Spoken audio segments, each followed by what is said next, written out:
सच्ची चाह का स्वरूप यह है कि चाही हुई वस्तु के सिवा और किसी में राजी ना हो, उसे कहते हैं चाह। जैसे हमारे हृदय में यदि चाह प्रकट हो गई है प्रिया प्रीतम के मिलन की, भगवत प्राप्ति की, अब हमें किसी भोग में, किसी पद में, किसी मान प्रतिष्ठा में राजी नहीं होना। यदि राजी हो गए तो चाह अधूरी, चाह तुम्हारी कच्ची। देखो इसमें जरा अपने को इस कसौटी में कसो। चाह भगवत मिलन की तभी मानी जाएगी जब केवल भगवत मिलन में ही आप राजी रहें। अन्य कोई मान प्रतिष्ठा, रुपया, पैसा, लाभ, सुख, इन पे आपकी हृदय की वृत्ति राजी न हो, उसे कहते हैं भगवत मिलन की चाह। जब चाह हृदय में भगवत मिलन की होती है तो उनके बिना जीना कठिन हो जाता है। सच्ची चाह का स्वरूप होता है अनिवार्य, अत्यंत आवश्यक, उसकी पूर्ति होनी ही चाहिए, नहीं मैं जी नहीं सकता। ये भगवत प्राप्ति की चाह देखो किसके हृदय में है। भारी प्रपंच छाया हुआ है चित्त में। जो कंचन कामनी विजयी हैं वो भी कीर्ति में लड़खड़ा के गिर जाते हैं, मान प्रतिष्ठा में गिर जाते हैं। हमारा नाम रोशन हो जाए, हमारा नाम का कीर्ति हो जाए, प्रकाश हो जाए, बहुत बड़ी हानि। इस स्वाप्निक जगत में अपनी यश कीर्ति चाहना मानो भगवान की चाह को मिटाने का पूरा रास्ता जो तय करके आए, उससे आपके जीवन में चाह प्रकट हुई, आपने नष्ट कर दिया। मान कीर्ति प्रतिष्ठा कोई भी चाह ना रह जाए। अनिवार्य जीवन का एक ही विषय है कि भर नेत्र प्रभु को देख लूं। उस एक परमात्मा के सिवा, प्रभु के सिवा, प्रियालाल के सिवा कहीं कोई वस्तु, व्यक्ति, स्थान में हमारा मन राजी ना हो तो माना जाएगा कि भगवत प्राप्ति की चाह उत्पन्न हुई है। पहले हमको अन्य चाहें नष्ट करनी होंगी।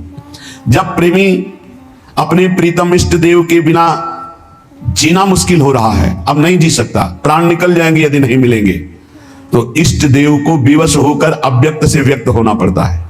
वो हैं यही, पर वो विवश तब होंगे जब जीना मुश्किल हो जाएगा। मदन टेर में एक संत रहते थे जो बाह्य नेत्रों से रहित थे, जिसे नेत्रहीन कहा जाता है, लेकिन वो वास्तविक अंधे नहीं थे। वो वास्तविक ज्ञान नेत्रों से, प्रेम नेत्रों से परिपूर्ण थे। 20 वर्ष हो गए थे प्रियालाल की आराधना करते, वृद्धावस्था हो गई थी। अब उनको एक एक मिनट भारी पड़ने लगा कि प्राण निकलने का समय आ रहा है और प्रियालाल का साक्षात्कार नहीं हुआ। मैं तो दोनों तरफ से गया, बाहरी नेत्र है नहीं, अंदर के नेत्रों में झलक नहीं रहे तो जीवन व्यर्थ, चिल्ला चिल्ला कर रोना आया। जब हम प्रभु के प्रीतम के मिलन की चाह से युक्त हो जाते हैं तो एक एक क्षण जीना मुश्किल हो जाता है। वो विकल होकर रोने लगे और विकल होकर कहने लगे कि हमें लगता है ये सांवरे सरकार बहुत कठोर हृदय के हैं, इनके संग से हे लाडली जो आप भी कठोर हो गई। वैसे तो आपका स्वभाव है करुणा में, दया में, पर संग दोष आपको अंदर आ गया। ये लाल जो कठोर हृदय कर लिए तो आप इनके संग से आप कठोर हो गई हैं, नहीं तो आप तो दया करुणा प्रेम की समुद्र हैं। ऐसे विलाप करके रो रहे थे। प्रियालाल का जहां नाम चलता है, लीला गायन होता है, वहीं प्रियालाल विराजमान रहते हैं। नाम बाणी जहां, श्याम श्यामा तहां, नाम बाणी सुनत, श्याम श्यामा सुबस, नाम बाणी निकट, श्याम श्यामा प्रगट। विश्वास करो, जब आप नाम जप कर रहे हो तो प्रभु आपके पास हैं। जब आप लीला गायन कर रहे हो, वाणी जी का गायन कर रहे हो तो प्रभु सुन रहे हैं। अब उनको तो पता नहीं था, श्री जी सुन रही थी वहीं पास में, भूल गए, अपने आप को भूल गए। ऐसी करुणामयी है परम कोमल चित, जैसी धरिवंश परम कोमल चित। चपल चली शीघ्रता पूर्वक बाबा के पास और बाबा को पकड़ के कहा मैं कठोर ना है। लालजू ने कहा छुप छुप के आनंद ले रहे थे ये भोरी प्रिया जी, तो भेद ही खोल दिया, तत्काल पकड़ लिया। कौन हो तुम? अपार आनंद हो रहा है। श्री जी ने कहा ये तुमने कैसे कह दिया बाबा कि लालजू के संग से मैं कठोर हो गई हूं? मैं कठोर ना है तो मैं कैसे जानूं कि आप हमारी स्वामिनी हो? मैं तो आंखों से अंधा हूं, आपको देख नहीं सकता। श्री जी ने कहा देखो ना, स्पर्श किया, दिव्य नेत्र प्रकाशित हो गए। देखा सामने मंद मंद मुस्कुराते हुए लालजू की, बहुत चतुर हो बाबा। लाडली जो इतनी भोरी है कि समझ नहीं पाई तुम्हारी चतुरता और वो अपने को रोक नहीं पाई और तुम्हें स्पर्श किया। जब लाडली जू को देखा चरणों में साष्टांग लौट गए। प्यारी जू अब मेरे नेत्र अंधे कर दो, बस मुझे और कुछ नहीं देखना। आपको देखा बस इसी को बसाकर मैं अब कुछ नहीं देखना चाहता। यहां हम इस प्रसंग से ये देखते हैं कि जब हमारे हृदय में मिलन की भारी व्याकुलता होती है, उससे पहले हमारे प्रभु हमारे पास विराजमान होते हैं। बस मिलन की व्याकुलता होना ही उनके साक्षात्कार का उपाय है। और ये होता है खूब लीला गुण गायन, नाम जप, अन्य चाहों को मिटा दिया। सच्ची चाह में कोई कामना अन्य नहीं रह जाती। यदि हमें प्रभु से कुछ चाहिए तो अभी प्रभु के दर्शन की चाह नहीं है। प्रभु से कुछ चाहिए, अनुकूलता चाहिए, समस्या हट जाए, विपत्ति हट जाए, शरीर स्वस्थ हो जाए, कुछ भी चाहिए तो अभी प्रभु के दर्शन की लालसा प्रबल नहीं हुई है। जब कुछ लेने की लालसा ना हो और वो दे तो भी लेने की लालसा ना हो, हाँ, कैसे जैसे छोटा बालक रोने लगा, अब मां ने खिलौने भेजे, वो खिलौने में भी नहीं राजी हुआ, फिर भी रो रहा है। मां ने किसी और को भेजा, फिर भी राजी नहीं हुआ, तब मां अपनी गोद में ले लेती। ऐसे लोक लोकांतर की भोग सामग्री हमारे प्रभु हमको दे तो भी उसमें हमें राजी नहीं होना। हमें भोरी सखी की तरह मान कर जाना है। भोरी सखी सेवा कुंज में जो चने बंदरों को डाले जाते हैं, बंदर जो खाद के छोड़ देते हैं, उन्हें ठुड्डियां कहते हैं, उनको बीन करके यमुना जी के पावन पुलिन में बैठ करके उनको पा करके रात दिन श्री जी को पुकारते। श्री जी को नहीं रहा गया, राधा वल्लभ जी के पूज्य गोस्वामी जी को स्वप्न में आदेश किया, मेरी प्रिय भोरी सखी यमुना किनारे विलाप करती रहती है, रोज मेरी थाल से उनको प्रसाद भेजिए।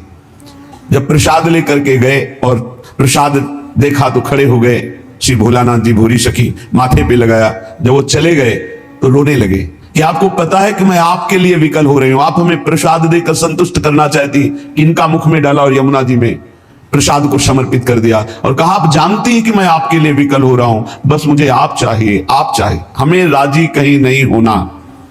अपने को अपने इष्ट देव भी सुख सामग्री देकर अगर हमें राजी करना चाहे तो हमें राजी नहीं होना। हमें आप चाहिए, आपसे नहीं। हमारा लक्ष्य आप हैं, आपसे कुछ नहीं चाहिए। उपासना करने वाले को जो ऐसी भावना वाला होता है उसको बहुत जल्दी भगवत साक्षात्कार मिलता है। भगवत प्रेम की अपार वृद्धि होती है जब यह बात होती है कि आपसे भी कुछ नहीं चाहिए, आप चाहिए। दर्शनानंद का यथार्थ लाभ उसी को प्राप्त होता है जिसके अंदर ये विकलता होती है मिलन की।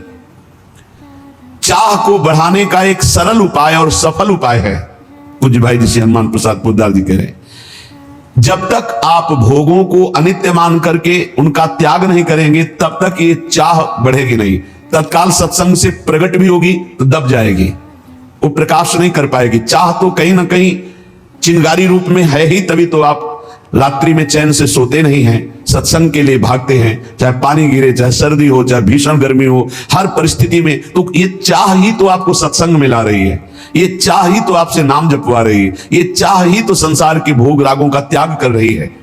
पर अभी हमारी कहीं ना कहीं चाह में मिलावट है, अपने शरीर सुख की, अपनी इंद्रिय सुख की। जब हम संसार के समस्त भोगों को दुखदायक समझकर, नाशवान समझकर सारी इच्छाएं छोड़ देते हैं और कोई परलोक की कामना नहीं रखते, स्वर्ग जाएंगे, अप्सराएं मिलेंगी, अमुक अमुक अमुक, ऐसा इन भोगों का भी त्याग और निरंतर नाम जप और भगवत लीला गायन, ये दो बातें जीवन में बहुत जोर की बैठ जाए। सेवक शरण सदा रहे, अनत नहीं विश्राम, बहुत जोर की बात है। कै बाणी हरिवंश की और कै हरिवंश नाम, समिट जाओ, दो जगह समिट जाओ। या तो बाणी चल रही, पद गुनगुना रहे हैं, और या नाम जप चल रहा है, और संसार के समस्त भोगों को अनित्य जानकर उनकी तरफ से उदास हो जाओ। नहीं भोगना, नहीं सुख है, चाहे जितना आप संसार के भोगों को एकत्रित कर लो, भोग लो, परिणाम में दुख, अशांति, चिंता, शोक, भय यही बना रहेगा। जब उपासक समस्त भोगों की वृत्ति का त्याग करके एक एक वृत्ति से भजन करता है, भगवत चिंतन करता है, भगवत लीला गुणगायन करता है, तो उसके अंदर विरह प्रकट होता है। ये आग होती है, आग, विरहाग्नि। ये भगवत विरह एक ऐसी दुर्लभ स्थिति है जो किसी किसी महान सौभाग्यशाली को प्राप्त होती है। ये सबको प्राप्त नहीं होती है, सबको हो सकती है, पर इस कोटि का त्याग कोई नहीं कर पाता। बहुत आश्चर्य होता है। जिन भोगों के लिए बड़े बड़े वैरागी डरते रहते हैं कि कहीं हमें पतित न कर दे, सत्संग और नाम जप का प्रभाव ऐसा कि हमने कई ऐसे गृहस्थ परिवार देखे हैं अपने संपर्क में हैं, शिष्य जन है, और आजीवन ब्रह्मचर्य का नियम लिए हैं। सब परिवार सुख भोगों का त्याग करके बलिहारी है उनके ऊपर अपार कृपा, पर अभी कहीं किसी राग में टिके हुए हैं जिससे विकलता नहीं आ रही। कोई न कोई आंतरिक राग है, उसको छोड़ दो तो विकलता आ जाए। कह रहे हैं ये परम सौभाग्यशाली किन्हीं उपासकों में विरह प्रकट होता है। विरह स्थिति, बिना विरह के संयोग सुख का अनुभव नहीं होता। जो लोग ये समझते हैं कि इस प्रेम मार्ग में विरह नहीं, तो आप भोरी सखी के पद पढ़ के देखो कैसा विरह है। विधि निषेध की परवाह नहीं शास्त्र की। प्रेमी का बस एक ही स्वभाव बन जाता है, उनकी याद करके रोना। वृंदावन धाम है, यहां की यही रीति है। समस्त गोपीजन एक साथ बैठ जाती, भगवत चर्चा करती है और चीख चिल्ला के रोती। कभी संयोग का अनुभव होता है श्री कृष्ण की, कभी वियोग का अनुभव होता है। पल पल में नवीन प्रेम का आनंद उत्पन्न। यही दशा देख करके तो उद्धव जैसे ज्ञानी वो धूल धूसरित हो गया ज्ञान कि अभी हमको वो श्री कृष्ण का प्रेम प्राप्त नहीं हुआ जो इन महाभाग्यशाली गोपियों को प्राप्त है। ये विरह वेदना जब हृदय में प्रकट होती है, ये सारे कर्म संस्कारों को जलाकर राख कर देती है। जो भोग वासना के बीज जन्म जन्मांतर से पड़े हुए सब भस्म हो जाते हैं इस विरहाग्नि में। प्रीतम की स्मृति में अपार सुख और दुख दोनों का अनुभव होता है। इतना दुख होता है कि सारे पाप कर्म जन्म जन्मांतरों के सब भस्म हो जाते हैं, और इतना सुख होता है कि सारे शुभ भस्म हो जाते हैं। शुभ अशुभ भस्म हुए, भगवत साक्षात्कार हुआ। जब तक शुभ है तब तक भगवत साक्षात्कार नहीं होगा, अशुभ की तो बात जाने दो। शरण निरापक पद रमित सकल अशुभ शुभ नंस, देत सहज निश्चल भगत सु जय जय श्री हरिवंश। आचार्य हरिवंश चंद्रजू अपने शरणागतों के शुभ अशुभ दोनों का नाश करके अद्भुत नित्य विहार रस प्रदान करते हैं। बहुत ही सूक्ष्म विषय है। इतना भगवत मिलन के लिए रोना और विरह दुख आया, सारे अशुभ नष्ट हो गए। एकदम उनकी भावना में ऐसा डूबा पार सुख मिला कि सारे शुभ नष्ट हो गए। शुभ और अशुभ दोनों नष्ट हुए। दिव्य चिदानंद देह भाव से वो अपने आराध्य देव के समीप हो गया। प्रभु को बुलाना नहीं पड़ता। जैसे पराग आ जाए तो भौरों को बुलाना नहीं पड़ता, भौरे आ जाते हैं। ऐसे ही प्रभु को बुलाना नहीं पड़ता, प्रभु अपने आप प्रकाशित हो जाते हैं जब शुभ अशुभ का नाश हो जाता है। शुभ अशुभ दुर्ग विध्वंस बल तब जयति जयति जग उच्चरे।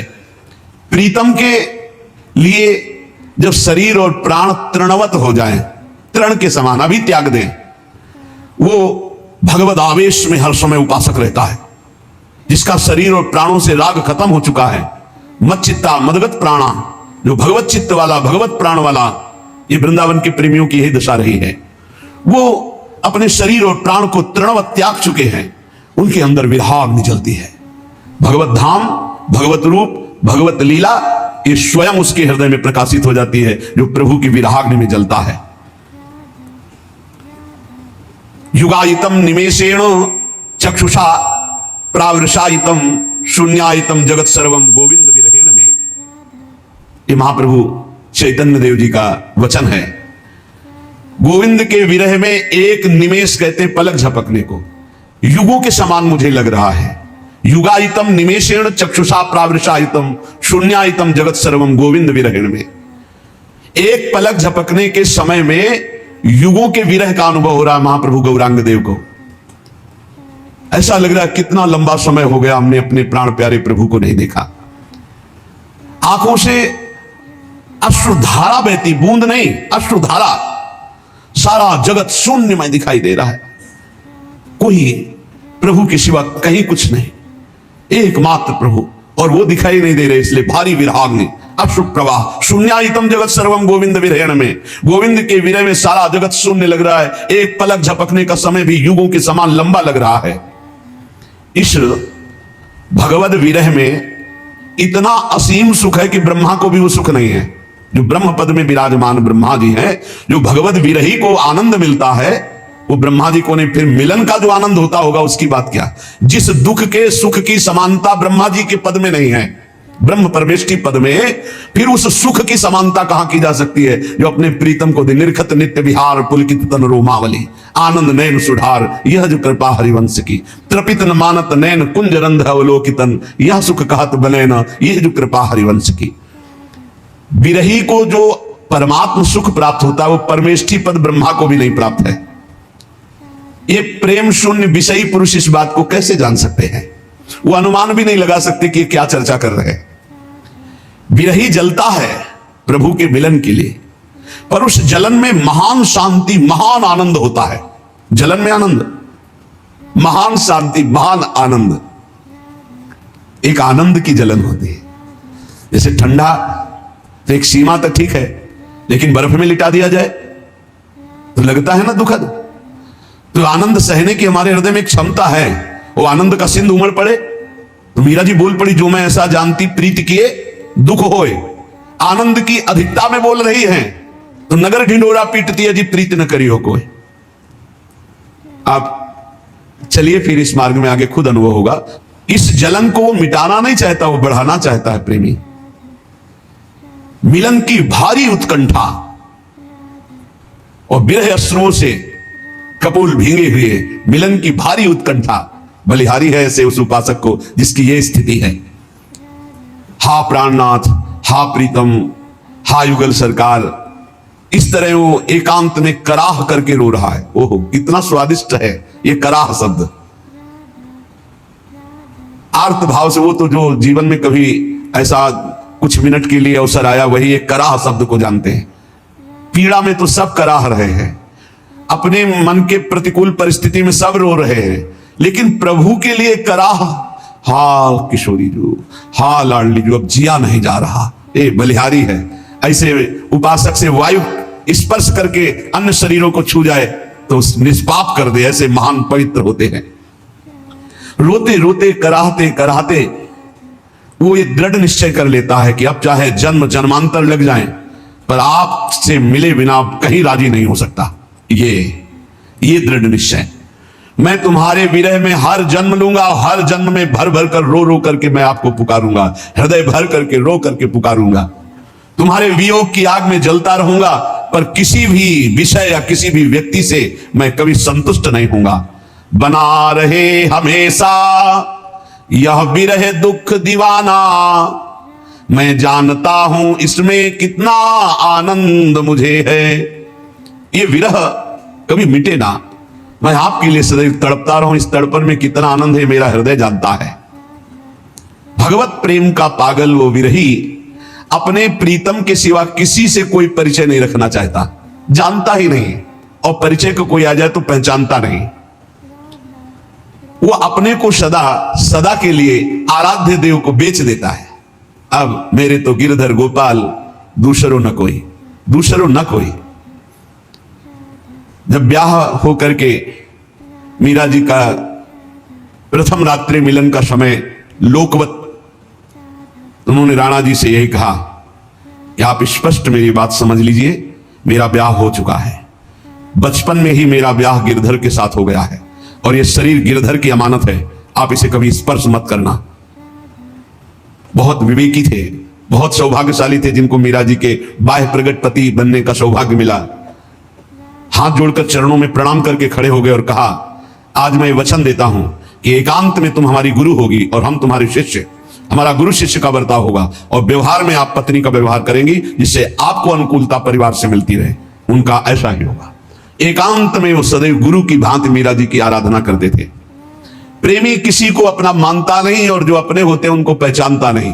केवल मेरे तो गिरधर गोपाल दूसरो न कोई, जाके सिर मोर मुकुट मेरो पति सोई, मेरे तो गिरधर गोपाल दूसरो न कोई। उनके चरणों में बिक जाता है।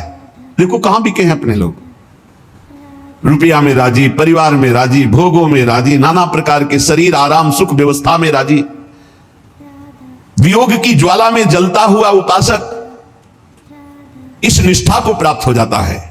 आश्लिष्य वहा पादरताम पिनष्टुमा मदर्शनान मर्महताम करो तुआ, यथा तथा वा विदधातु लंपटो मत प्राणनाथस्तु सैव ना परः। वो चाहे मुझे अपने निज जान करके गले लगा ले, या वो मुझे पैरों से मारकर चरण मारकर ठुकरा दे तो चल, मेरे योग्य नहीं। आश्लिष्य वा पादरताम पिनष्टुमा, ये मेरी विरहाग्नि में जलने वाली निज जन है ऐसा जानकर गले लगा ले, या चरण मार के ठुकरा दे, तू मेरे योग्य नहीं। पादरताम पिनष्टुमा मदर्शनान मर्महताम करो तुआ, कभी मुझे दर्शन न दे। उनकी विरहाग्नि से मेरे मर्म स्थान जलते रहे, परंतु यथा तथा वा विदधातु लंपटो मत प्राणनाथ सुसय ना परा। पर मेरे प्राणनाथ आप ही रहोगे, दूसरा नहीं। चाहे मुझे लात मार के टुकरा दो या अपना जानकर गले लगा लो या कभी दर्शन न दो, मेरे मर्म स्थानों को विरहाग्नि जलाती रहे, पर मैं आपको ही अपना प्राणनाथ मानूंगा। माना है, मानते रहेंगे। आप जैसा चाहो वैसा व्यवहार करो। ऐसी निष्ठा आ जाती है उपासक के हृदय में। आपको यदि कभी भी ऐसा स्वाद मिला है तो आपका हृदय बहुत पवित्र हो रहा है। क्या स्वाद? एकांत में बैठकर प्रभु की याद में रोना आया है। एकांत में, सभा में तो कभी कभी सात्विक भाव सभा में प्रकट होते हैं तो दो चार बूंद अश्रु निकल जाते हैं, लेकिन इनका कोई खास महत्व नहीं। महत्व है एकांत में आपको कोई देख नहीं रहा और फिर आप अपने प्रभु के याद में रो रहे हैं, वास्तविक हृदय से रो रहे, कोई देख नहीं रहा, पर्दा लगा हुआ, शांत आप एकांत में, वो बहुत महिमाशाली बात है। रोने में प्रभु की प्राप्ति का एक ही उपाय है, सच्ची मानिएगा। सब साधनों का फल है एकांत में बैठकर रोना आ जाना। ऐसे कोई उपाय नहीं दिखाई दे रहा, कैसे आपसे मिल पाऊं, और आपके मिले बिना आप चैन नहीं है। दर्श बिन दुख न लागे नहीं। अब नहीं, वो जो रोने में आनंद है वो आनंद और किसी स्थिति में नहीं। प्रभु के लिए रोना, रोते रहिए, प्रेम आश्रमों से सींच सींच कर नाम पुकारते रहिए। राधा, हा किशोरी जू, हा लाडले प्राण वल्लभ लाल जू, हा प्रिया प्रीतम, ऐसे पुकारते रहिए। देखिएगा ये विरह बेल सारे तन में फैल जाएगी और इसकी जड़ इतनी मजबूत होती है कि कोई उखाड़ नहीं सकता। काम क्रोध लोभ मोह मद मत्सर, ये प्रेम की बेल को उखाड़ नहीं सकते, इसकी जड़ बड़ी मजबूत होती है। मेरे नैना बिरह की बेली बई, सींचत नीर नैन को सजनी, ये मूल पाताल गई। मेरे नैना बिरह की बेली बई, ये इतनी जड़ पाताल में चढ़ी गई कि कोई उखाड़ नहीं सकता इस प्रेम बेली को। और ये बेली बहुत जला रही है, प्रीतम के मिलन के लिए बहुत ही विरह बढ़ रहा है।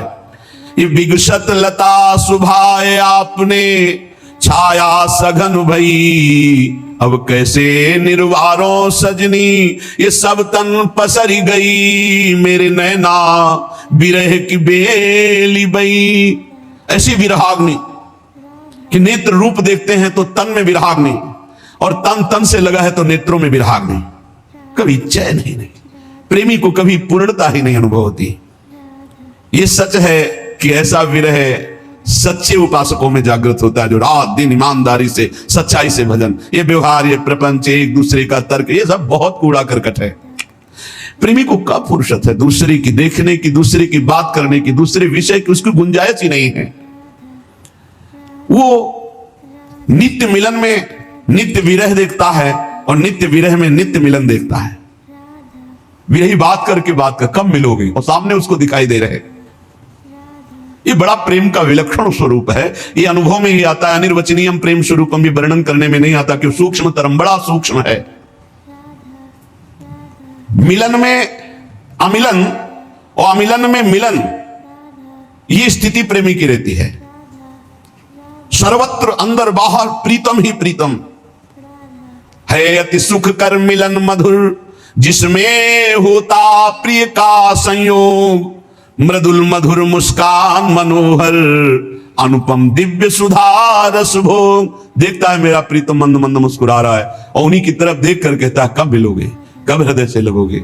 मिलन में विरह और विरह में मिलन बड़ी अटपटी प्रेम की बात है। अंतर्दृष्टि न रहती होती वृत्ति सर्वथा वाह्यकार, किंतु परम उत्कृष्ट नित्य सुख देता प्रिय का विषम वियोग। दिग दिगांत मिलता उनका निस्दिन मद दर्शन संयोग। प्रतिपल हर दिशा में संयोग दिखाई दे, जिधर देखता है अपना प्रीतम दिखाई देता है, पर वो मिलन की चाह से तड़प रहा है। अद्भुत पहेली, जैसे भगवत रसिक जी कहते हैं, अरब रात मिलवे को निस्दिन, रात दिन मिलने के लिए चटपटा रहा है, लेकिन मिले ही रहते, रात दिन मिले रहते हैं।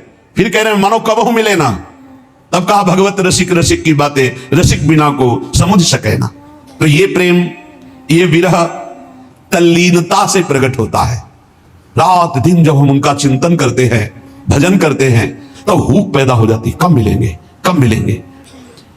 जो आधे पल के लिए भी किसी भी प्रलोभन में प्रभु का सुमिरन नहीं छोड़ता, किसी भी संकट में, किसी भी परिस्थिति में, किसी भी सुख संयोग में आधे पल के लिए प्रभु का सुमिरन नहीं छोड़ता, उसे तल्लीनता कहते हैं। तल्लीन, प्रभु में लीन, बहुत सूक्ष्म विषय है, इसलिए समझकर। भारी से भारी सुख संयोग के समय में भी आधे पल के लिए प्रभु को नहीं भूला, भारी से भारी दुख विपत्ति में भी आधे पल के लिए प्रभु को नहीं भूला, भारी से भारी प्रलोभन में प्रभु को नहीं भूला, भारी से भारी भय की स्थिति में भी प्रभु को नहीं भूला आधे पल के लिए, उसे कहते हैं तल्लीन। ये प्रेम विरह तल्लीन हृदय में प्रकट होता है, हर समय जो चिंतन में डूबा हुआ है। राधा राधा राधा राधा राधा राधा राधा राधा राधा राधा राधा राधा राधा राधा